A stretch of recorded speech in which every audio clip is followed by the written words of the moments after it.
Hello and welcome back to Boxing Social in association with Betfred. My name is Ayman Khan. I'm here in Jeddah, Saudi Arabia with the one and only Alex Krassyuk as we edge closer to Usyk AJ2. We're in the fight. The fight is only a few days away. First of all, Alex, how you feeling? Thanks. Nice to have this chat. Feeling good. A bit hot outside, but the air conditioning works well, so we are well now. Alex, before we get into everything, have you noticed that UK fans, UK people, whenever they listen and watch interviews of yourself, they really like you. They've really taken to you as a person, as someone who analyses the sport and gives their opinion. They really like you over in the UK. Have you seen that? Yeah, I used to read some of the comments, and I find that people love sincere talks. I mean, I don't try to be polite, or I don't try to look good. I say what I think, what I really feel, and I do it. I say the truth. What's here is here. That's simple. Let's jump straight into the fight talk then. Can you take me back and rewind me back to the discussions and negotiations going around this fight and the decision to come to Saudi Arabia for the fight? We had the first fight over in London. Tottenham went the way in favour of Usyk, and the second fight, there were negotiations as to where that would land, and we're here in Saudi Arabia. So take me back to those moments. We should then go back to something like 12, no, maybe 14 months. AJ was supposed to fight the biggest fight of all the times with Tyson Fury. Tyson Fury, unfortunately for him, had to comply with the third rematch with Deontay Wilder. A third match, probably it wasn't a rematch. That's why AJ had to comply with another rule from WBO and face the mandatory. And Alexander Usyk was the mandatory for almost 2 years by that time. Eddie Hearn texted me that we probably have some business to do. And that's how it started. It took us a while to make all the arrangements, and one of the conditions from AJ was that he would probably take the fight, the mandatory. He would stay with WBO, but he needs the guarantee that in case something goes wrong, he will have a chance to, let's say, to repair his career. I spoke to Usyk, and he was very loyal to this. He said, "Okay, so I will have a chance to beat Anthony twice." That's what he said, and we did our job, so we secured proper conditions for Usyk in the second fight, which was 50-50. And according to my understanding, it's fair enough because AJ is a massive star in the world, especially in the UK.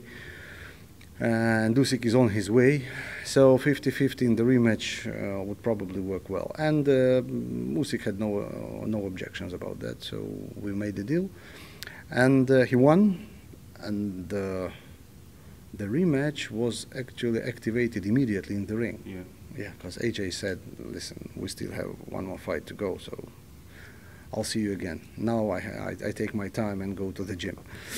That happened in September last year, and now we are here in Saudi Arabia.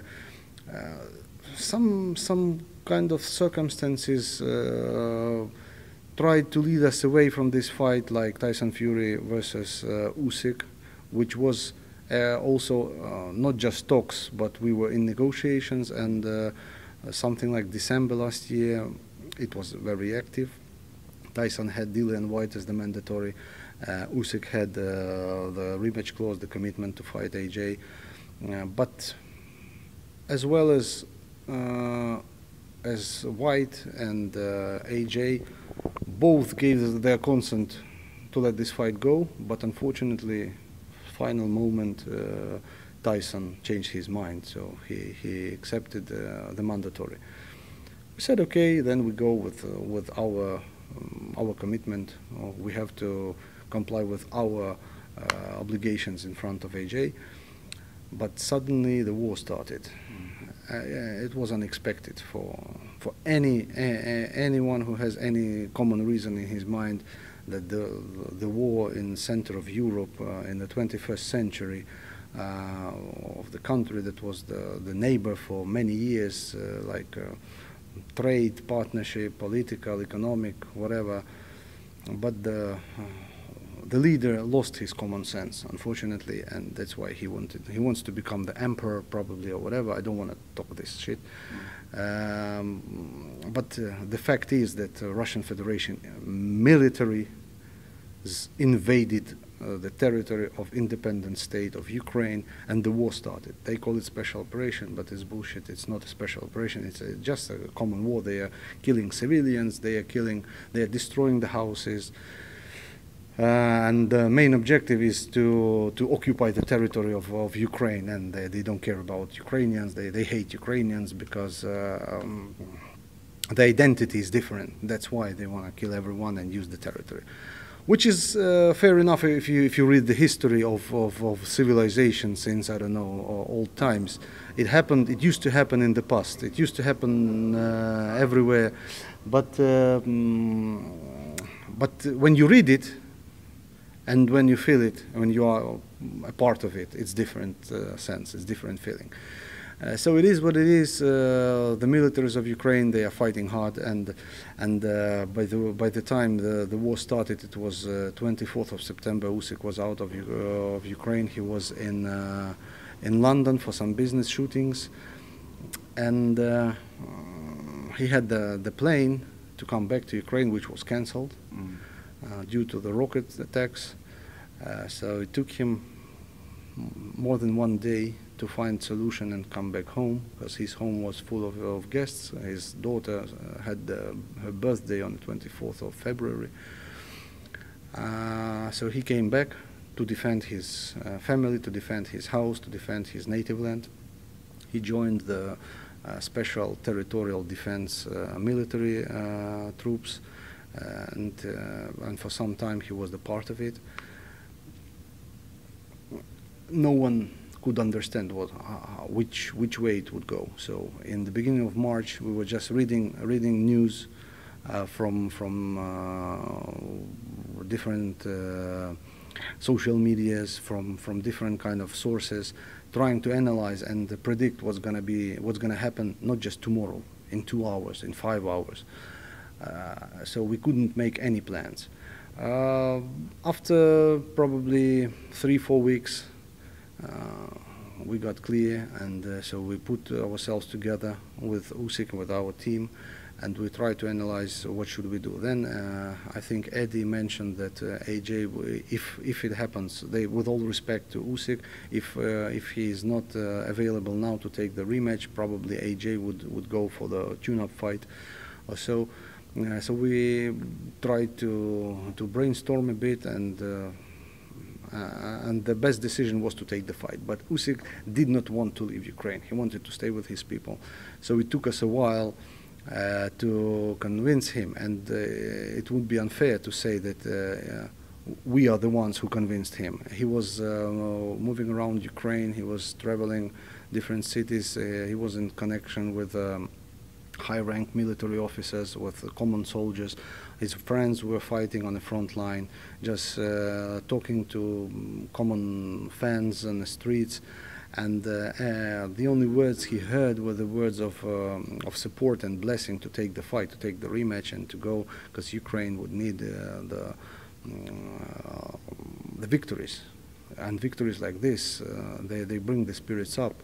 So people in Ukraine want to hear Ukrainian anthem, want to see Ukrainian flag rise, and so that was actually the decision, the final decision taken. So we made all the arrangements, all the paperwork, and at the end of March we crossed the border of Ukraine to Europe. So we stayed a couple of weeks there just to recover, to come back a bit, to rehabilitate, how to say.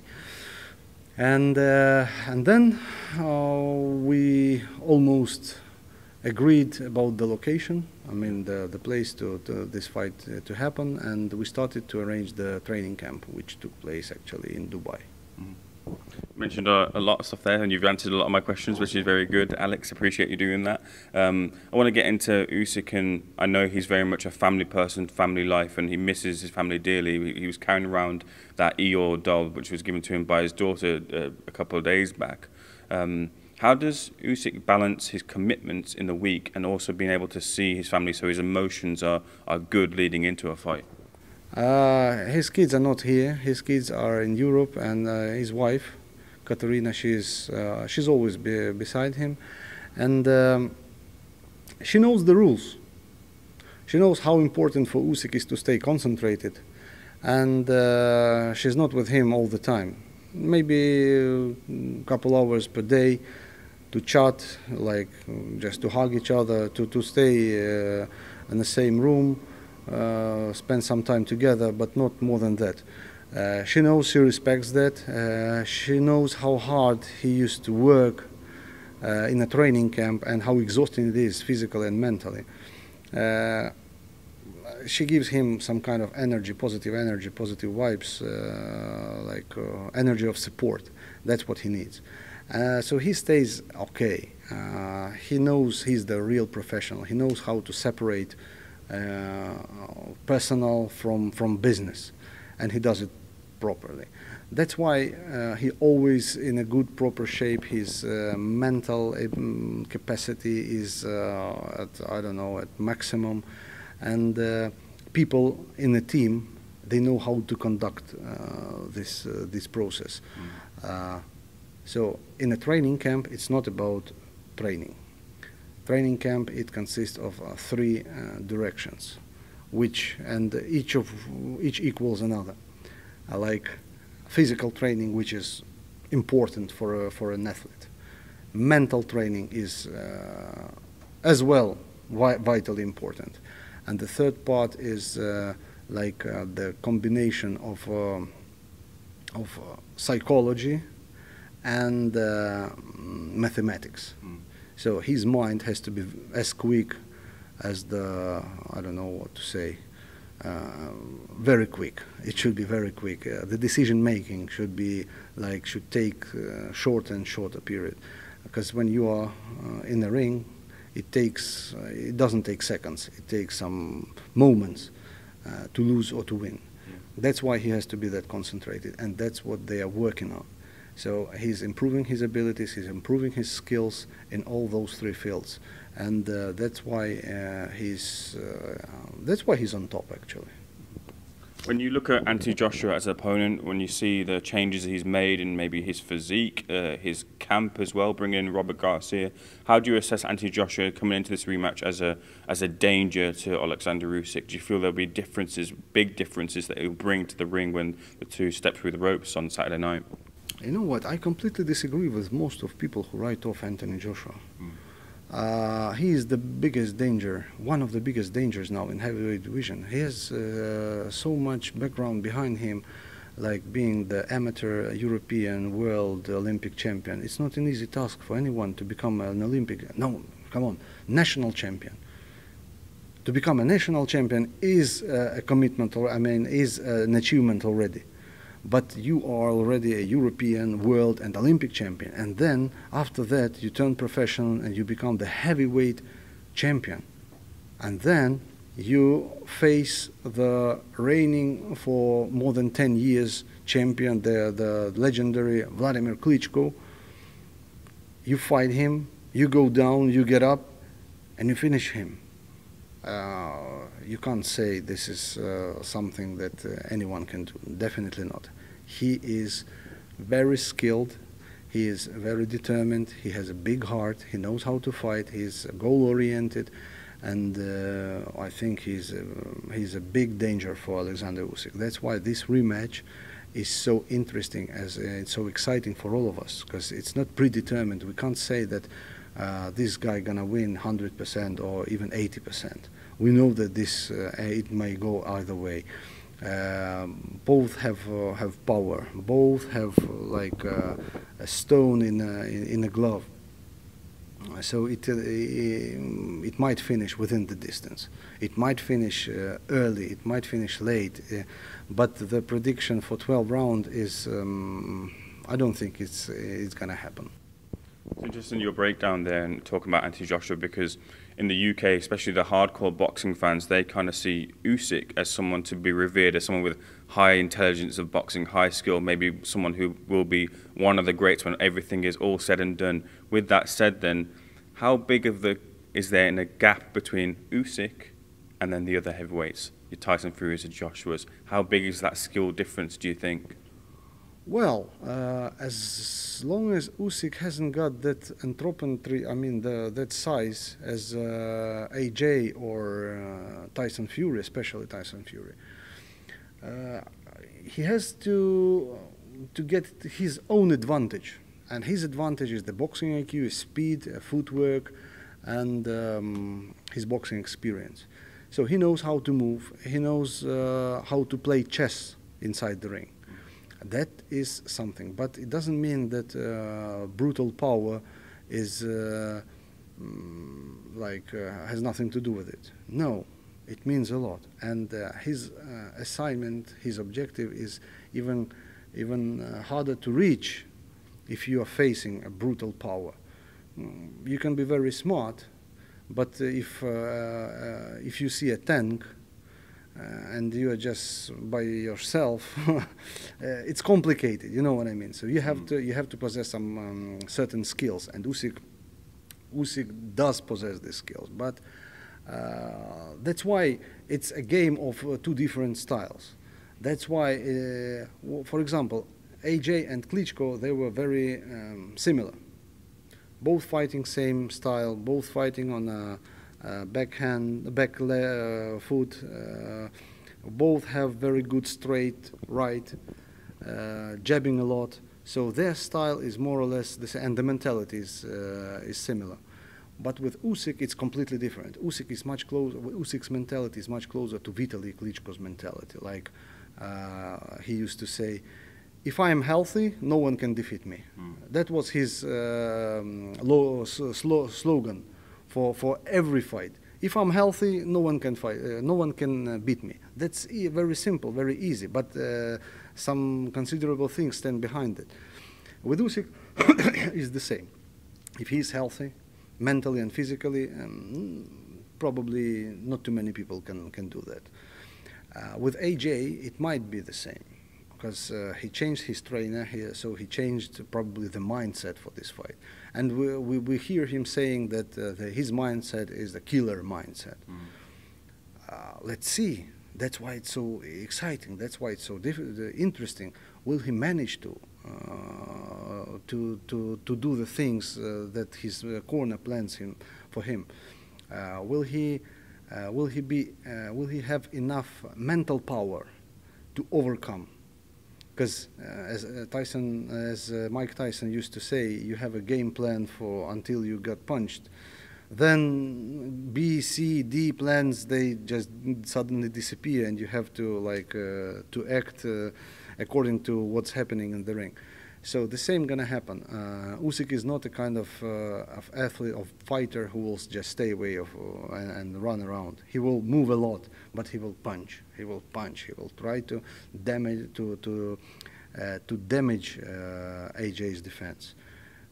We know boxing is the art of defense, first of all, not the offense. So defensive skills are much more important than offensive skills, because if you know how to defend yourself, anyone can teach you how to punch properly. It's not easy, but it's not that complicated as to defend yourself. With Vitaly, I remember maybe 15 years ago, he used to invite the new boxers to the gym and show how he can defend himself. So his hands were here, down, and sometimes he used to close his eyes, right, and no one could hit him.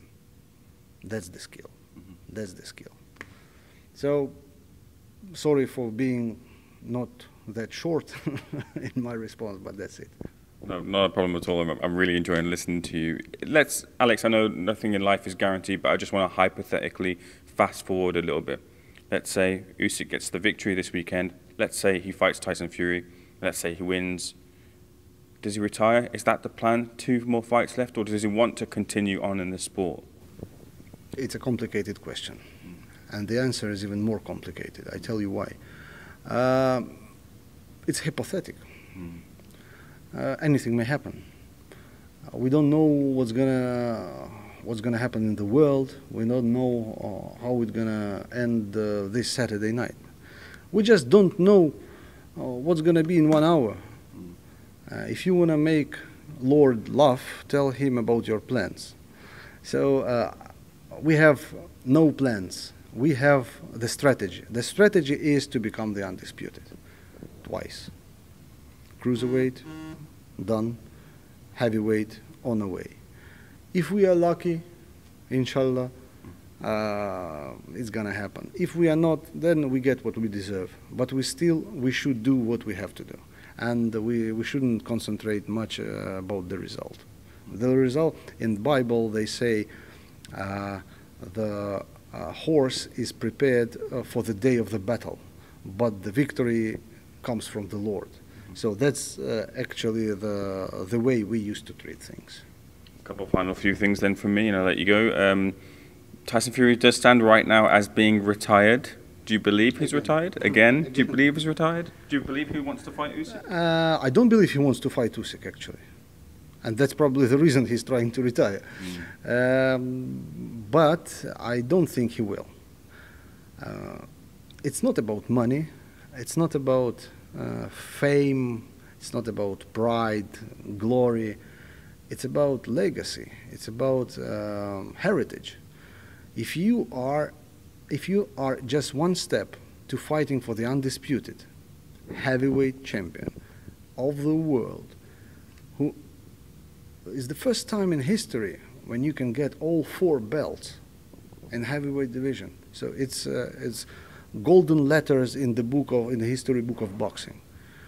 I don't think Tyson Fury can refuse it. He's not that kind of person. He is not a chicken, you know. He's a man. He has balls. He has big heart. That's what I trust, actually. But if he wants to leave boxing like Lennox Lewis did, being the king, he refused all Vitaly Klitschko's efforts for the rematch. All offers were declined, and until now he stays. He's not undefeated, but he left boxing being on top. If Tyson's strategy is to do the same, he might probably retire. But if he is here for heritage, for legacy, then he has to take the undisputed fight. Got to get that fight as well, because there's a visual of Tyson being Batman, running around in Batman press conferences, and Alexander Usyk coming in dressed like the Joker. It's almost like it's destined to happen in that way.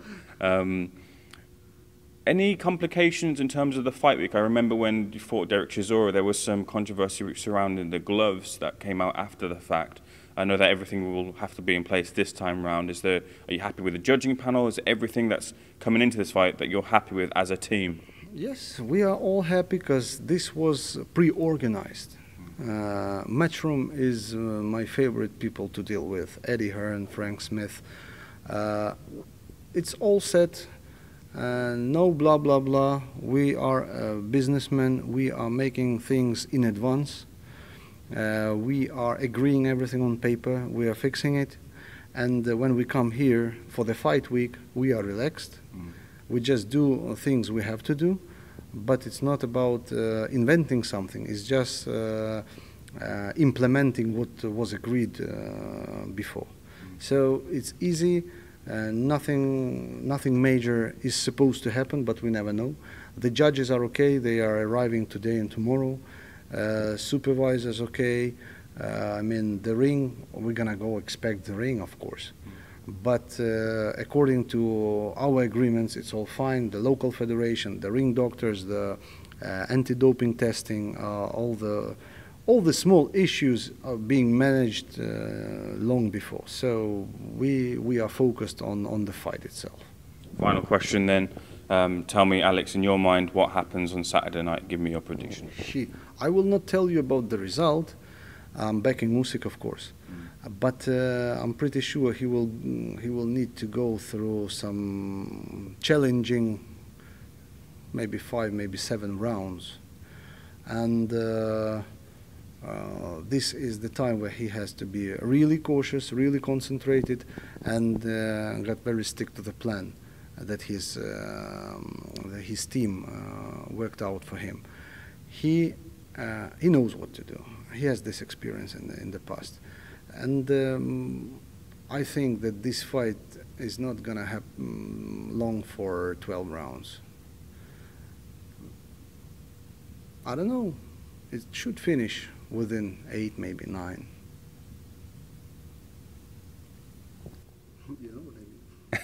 Alex, it's been a pleasure speaking to you. Thank you so much for speaking to Boxing Social. Can't wait for fight night. Thank you so much. Much appreciated. Wearing the colours of freedom. Let me just get that in. Colours of freedom. Thank you so much for speaking to Boxing Social.